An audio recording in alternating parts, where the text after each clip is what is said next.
Oke, kembali lagi di channel saya. Hari ini kita akan membahas tentang project based learning tentang manajemen pariwisata ya.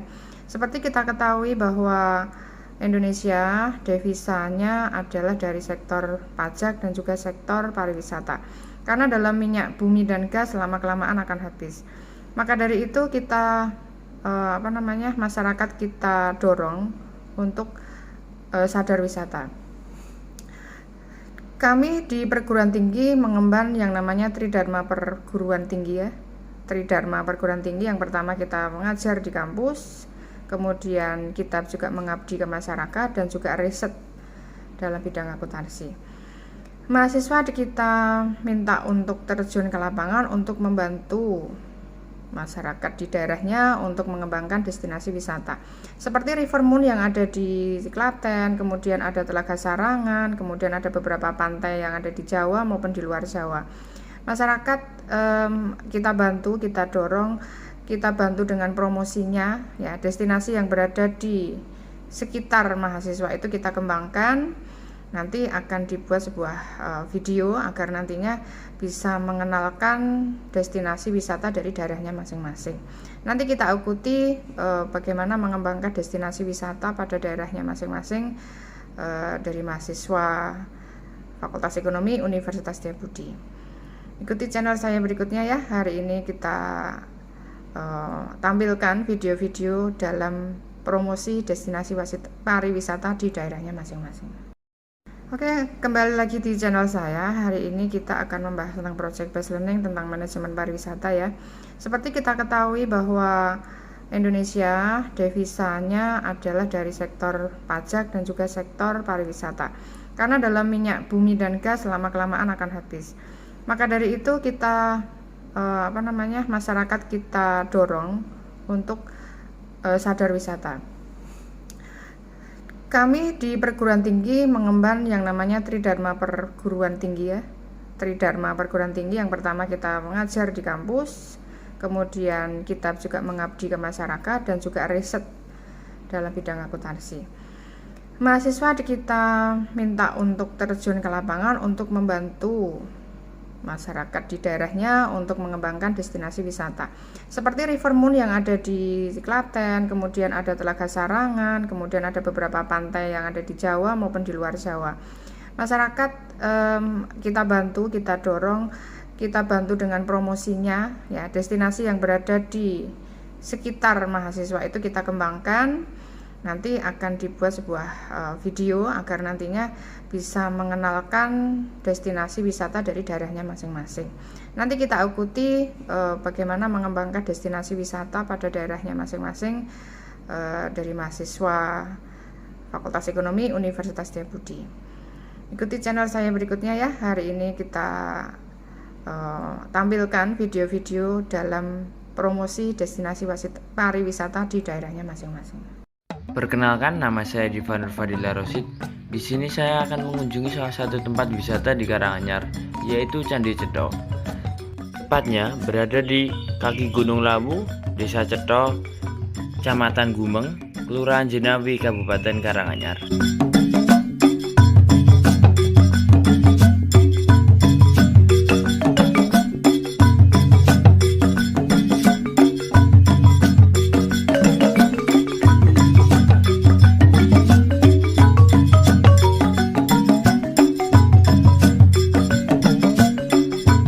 Biasanya cagar budaya itu kalau enggak menganut ke nama desa.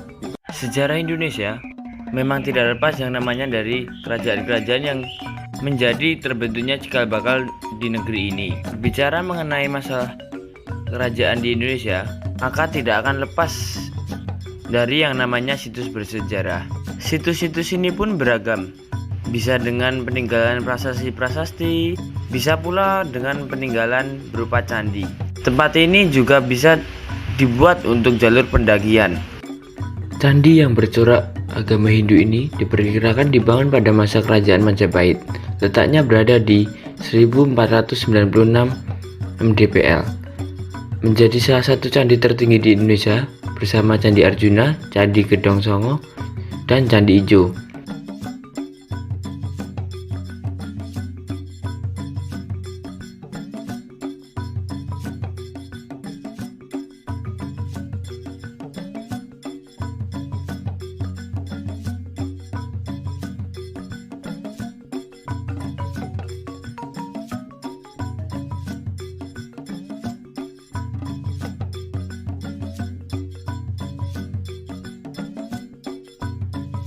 Sebelum masuk ke komplek candi, diharuskan memakai kain poleng. Kain ini adalah kain yang digunakan di pinggang. Miriplah dengan beberapa tempat wisata di Bali yang mengharuskan pengunjung menggunakan kain dengan motif-motif kotak-kotak hitam putih seperti papan catur. Aturan ini tidaklah sembarangan, sudah pasti ada filosofinya. Maka dari itu, saya mencoba untuk mengunjungi Candi Cetha karena Candi Cetha sebagai warisan budaya negeri ini agar kita semua bisa mengenal, menjaga, dan melestarikannya. Candi Cetha ini merupakan tempat peradaban umat Hindu. Mengapa pengunjung harus menggunakan kain ini?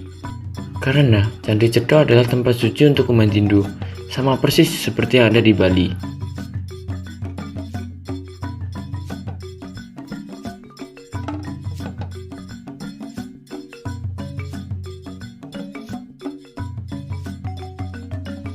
Kalau di sini itu jam bukanya jam 8, tutupnya jam 16. Oh, betul. Oke. Jadi jam 8 pagi sampai jam 4 sore. Nah, itu kalau untuk tiketing itu nanti bisa langsung ke sana, ke loket, bisa tanya-tanya ke loket. Nah, jenengan mau data yang lebih jelas. Kebetulan saya petugas keamanan di sini, di Candi Cetha, di BPCB Provinsi Jawa Tengah. Oh, ngoten. Dadi job dhisik dhewe-dhewe nyampe. Nggih, ya Mbak. Tapi nggih, kalau untuk kegiatan pelestarian, untuk perawatan taman dan lain-lain itu sama-sama. Kita yang dari BPCB sama pariwisata sama-sama.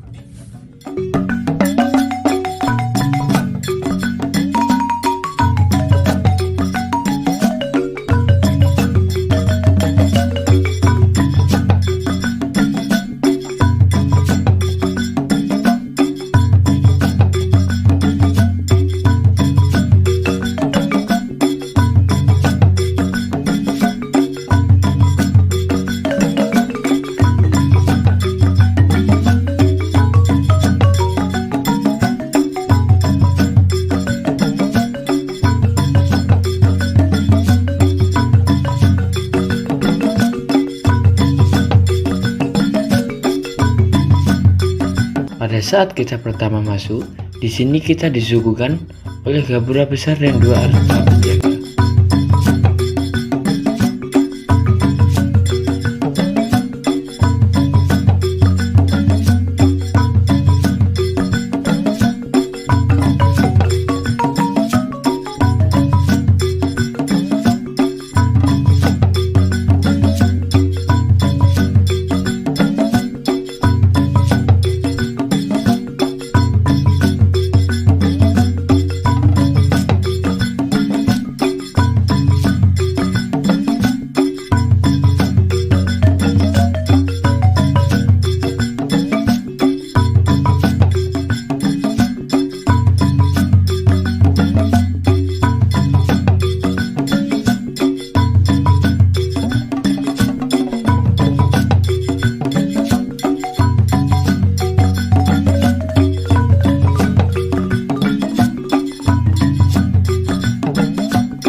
Setelah itu, kita naik ke teras kedua dari Candi Cetha ini. Kita dapat melihat susunan batu yang terhambar di halaman.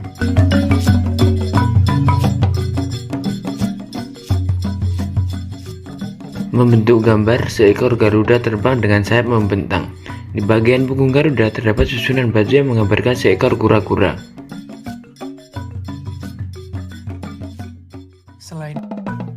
Tepat di atas kepala Garuda terdapat susunan batu berbentuk matahari bersinar, segitiga sama kaki, dan kala cakra atau kelamin laki-laki. Di ujung masing-masing sayap Garuda terdapat 2 bentuk matahari lain. Setelah itu kita lanjut ke teras selanjutnya, terdapat relief.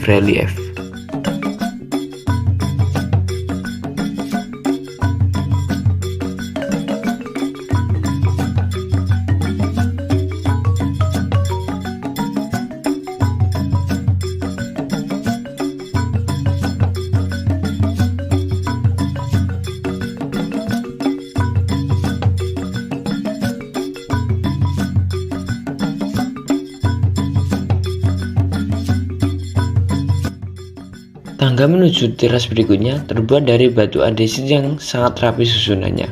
Dibuat bertingkat dengan jeda landing yang cukup lebar di setiap tingkat. Tebing di kiri dan kanan tangga disangga oleh turap batu bersusun. Tidak diperoleh informasi apakah tangga ini merupakan hasil pemugaran yang pernah dilakukan sebelumnya atau merupakan tangga yang asli. Terdapat sepasang bangunan beratap yang disebut pendapa luar. Bangunan tanpa dinding tersebut mengapit jalan menuju tangga ke teras selanjutnya. Sebuah halaman yang dikelilingi oleh dinding batu. Pada teras ini juga terdapat sepasang pendapa beratap tanpa dinding yang disebut pendapa dalam. Di sisi barat pendapa dalam terdapat tangga menuju ke teras berikutnya. Terdapat sebuah ruangan yang digunakan untuk bersembahyang. Di depan pintu ruangan terdapat dua buah arka batu dengan tulisan Jawa yang menunjukkan tahun dibangunnya situs Candi Cetha. Pada teras terakhir, yaitu di puncak lorong, terdapat sebuah dinding batu setinggi sekitar 1,60 meter yang menyekat tangga dengan ruang tamu berupa bangunan tanpa atap. Dikelilingi dinding batu setinggi hampir 2 meter dengan luas sekitar 5 meter persegi. Ruang utama yang merupakan pesanggerahan Prabu Brawijaya ini letaknya lebih tinggi dari semua ruang lain, sehingga dari tempat ini dapat dilihat dengan jelas ruang-ruang di bawahnya bentuk seni bangunan situs Candi Cetha.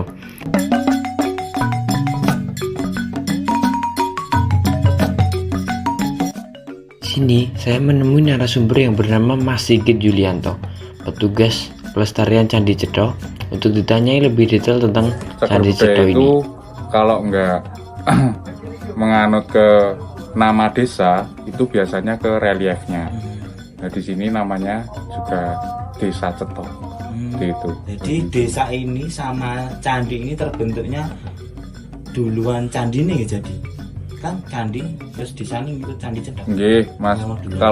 Kalau Candi Cetha itu diperkirakan berdiri abad 15 pada saat kerajaan Majapahit terakhir, Brawijaya V, sebelum runtuh.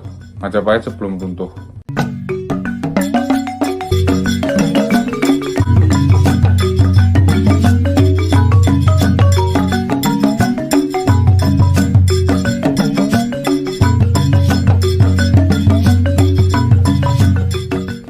Penduduk di sini agamanya mayoritas Hindu.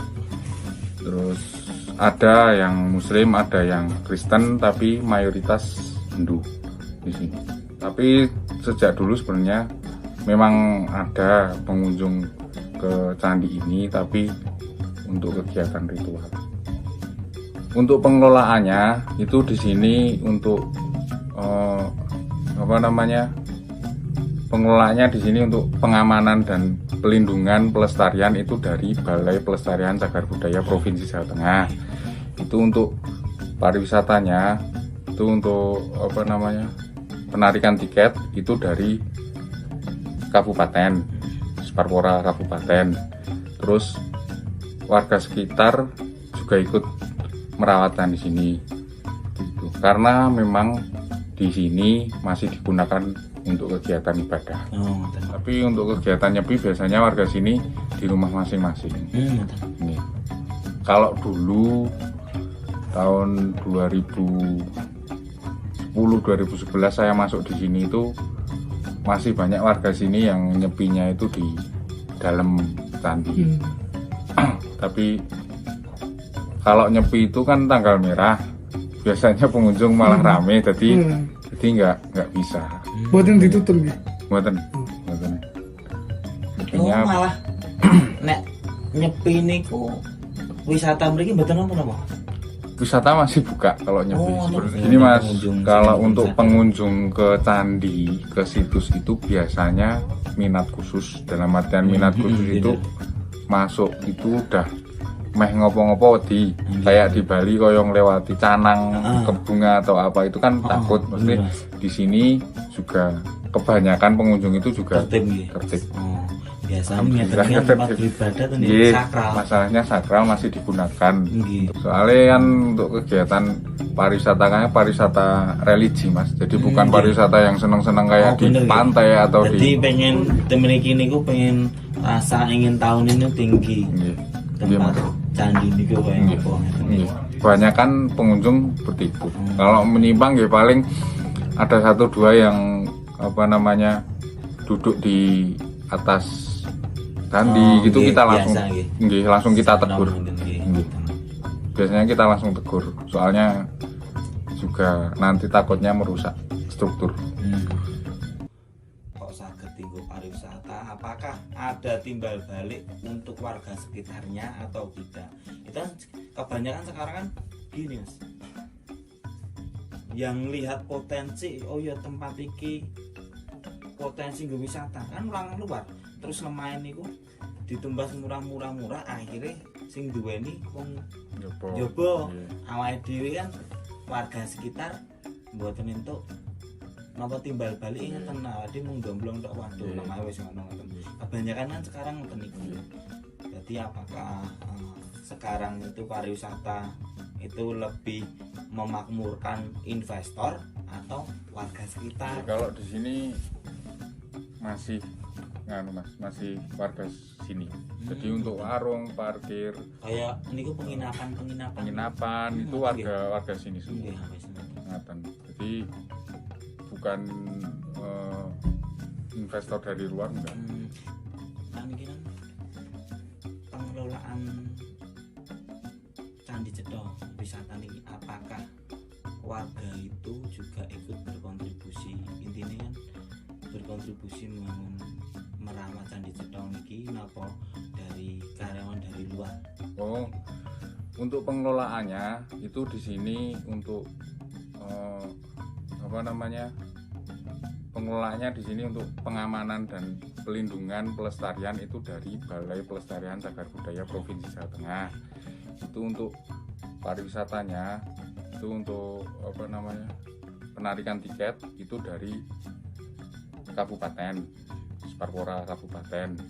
Terus warga sekitar juga ikut merawatkan di sini. Karena memang di sini masih digunakan untuk kegiatan ibadah. Jadi itu sebagian hasil dari tiket itu masuk ke warga atau masuk ke pengelolaan candi ini? Untuk hasil tiket itu urusannya Dinas Pariwisata, Mas. Jadi nanti untuk pembagiannya saya kurang tahu juga, itu nanti di atas. Itu pengelolaannya yang jelas kalau untuk tiketing itu dari Dinas Pariwisata Kabupaten. Gitu.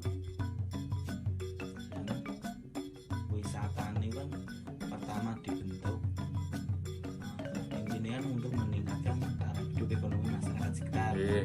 Terus kalau untuk masyarakat sini kan kebanyakan juga ada yang buat warung, terus ada parkir seperti itu. Jadi ini dikelola oleh warga ya? Dikelola oleh Balai Pelestarian Cagar Budaya Provinsi Jawa Tengah. Warung sama? Oh, warungnya, warung-warung di atas itu, iya, warga. Di warungnya kan di luar kompleks candi. Yang mriki masih dikelola yang sing genah niku untuk pelindungan, pengembangan untuk pelestarian itu dikelola oleh Balai Pelestarian Cagar Budaya Provinsi Jawa Tengah. Terus andil masyarakat juga banyak karena di sini di Candi Cetha itu masih aktif digunakan untuk kegiatan ibadah. Terima kasih telah menonton video yang saya edit ini. Sekian, saya pamit. Assalamualaikum warahmatullahi wabarakatuh.